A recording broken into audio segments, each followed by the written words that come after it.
Hello once again everyone, welcome back to my channel. I wanted to start off this video by saying a big thank you to everyone for the huge response that I got from my 2016 sketchbook video, which was the video I posted last week. I really appreciate all the comments and everything that I got from you guys and all the suggestions of things you wanted to see colored for future videos, because I always like hearing what people want to see me color for my channel. And this illustration was one of the ones that a lot of people wanted to see. As I mentioned in that video, I had done the coloring for this quite a while ago and had the footage, and a lot of people wanted to see it colored because this was one of my favorite things that I painted last year. I think I did this in 2016, but a lot of people wanted to see it, so here it is.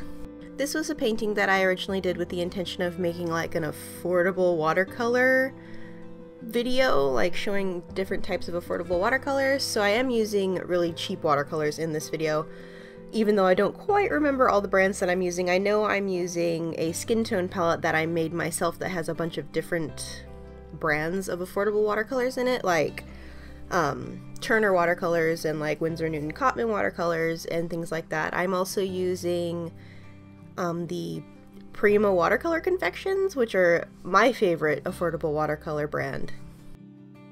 And I feel like a lot of people haven't heard about the Prima watercolors. I think they're more geared towards like scrapbookers and people who do crafts and things and like calligraphy people, but I feel like they work really well for illustration also. So if you're looking for affordable watercolors, I would definitely recommend checking out the Prima watercolor confections. They sell them on Amazon, which is where I bought mine. This video isn't sponsored, I just really like these and thought that people might be interested because I get asked a lot if there are any good affordable watercolor brands. The set that I'm using from the Prima watercolors is called the Shimmering Lights set. This set has a bunch of earth tones in it, and they all have like a little bit of a subtle sparkle to them, which is really interesting. I haven't quite encountered a set of watercolors that is like that before. They have a bunch of different types of sets, from like your basic primaries to like pretty much anything. They have like a metallic set, kind of like the Finetec watercolors, which are really nice. I like those a lot too, and yeah, they're just really nice. They sell them on Amazon if you're interested in finding them. I was also using a bit of Copic on top of the watercolor in this little painting. I found that I couldn't quite get the color that I wanted mixed with the watercolors that I was using, because I don't like using like a huge variety of watercolors. I like to kind of pick the colors that I want to use and just kind of stick with them, because as you guys know, I'm kind of into the limited color palette. I used a bit more colors than I normally would for this little painting. I probably used about 7 or 8 different colors, which is a lot for me because usually I only use like 5 or 6 maybe. But yeah, I ended up putting some Copics on top because I couldn't quite mix the colors that I wanted, and I do like the dimension that adding the Copics gave, even though I'm not a huge fan of using Copics on watercolor paper because I feel like it absorbs a lot of my ink, but the pens I used I have ink refills for, so I didn't really worry too much about that. This whole little painting was kind of an experiment for me. This was one of the first times that I went into a painting without having done like any kind of line work or anything first, as in like black line like inking work.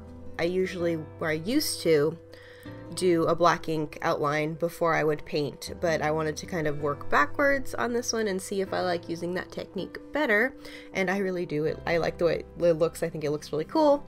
But I did my watercolor painting, and I really do love the look of unblended watercolors, because I always get asked like, why don't you blend your watercolors all the way and make it smooth? I just really like the look of it looking like watercolor. I don't know, that's just something that I'm kind of into.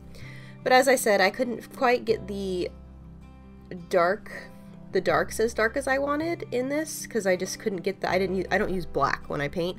I only use like a dark brown, but I couldn't quite get the look that I wanted, so I ended up going into this with a Pilot pen, or a Pentel pocket brush, and went over the whole thing in a black outline, and I just really loved the way that looked. I thought it looked really graphic and kind of cool, and I'd never really done anything like that, and I want to do more things that look like this, but I just haven't had time.